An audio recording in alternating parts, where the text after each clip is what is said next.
आज की कहानी है अक्लमंद हंस। एक बहुत बड़ा विशाल पेड़ था। उस पर 20 हंस रहते थे। उनमें एक बहुत सियाना हंस था, बुद्धिमान और बहुत दूरदर्शी। सब उसका आदर करते, ताऊ कहकर बुलाते थे।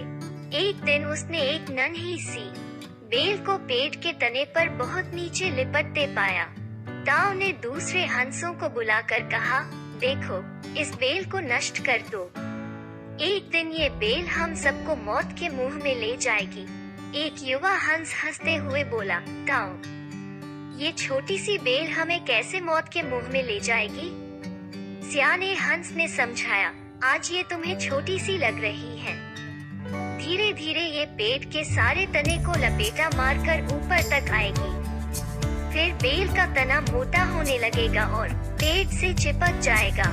तब नीचे से ऊपर तक पेड़ पर चढ़ने के लिए सीधी बन जाएगी। कोई भी शिकारी सीधी के सहारे चक्कर हम तक पहुंच जाएगा और हम मारे जाएंगे।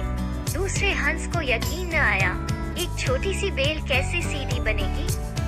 तीसरा हंस बोला, ताऊ, तू तो एक छो बेल को खींचकर ज्यादा ही लंबा कर रहा है। एक हंस बड़बड़ाया, ये ताऊ अपनी अक्ल का रौब डालने के लिए अंशंत कहानी बना रहा है। इस प्रकार किसी दूसरे हंस ने ताऊ की बात को गंभीरता से नहीं लिया। इतनी दूर तक देख पाने की उनमें अक्ल कहाँ थी। समय बीतता रहा।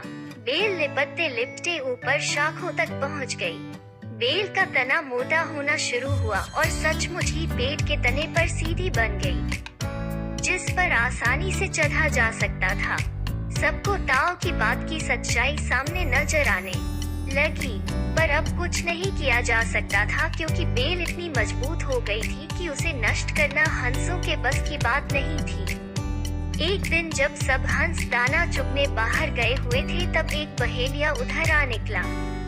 पेड़ पर बनी सीधी को देखते ही उसने पेड़ पर चक्कर जाल बिछाया और चला गया। सांझ को सारे हंस लौट आए। पेड़ पर उतरे तो बहेलिये के जाल में बुरी तरह फंस गए। जब वे जाल में फंस गए और फफडाने लगे, तब उन्हें ताऊ की बुद्धिमानी और दूरदर्शिता का पता लगा। सब ताऊ की बात न मानने के लिए लज्जित थे और अपने आप को कोस रहे थे। ताऊ सबसे रुष्ट था और चुप बैठा था।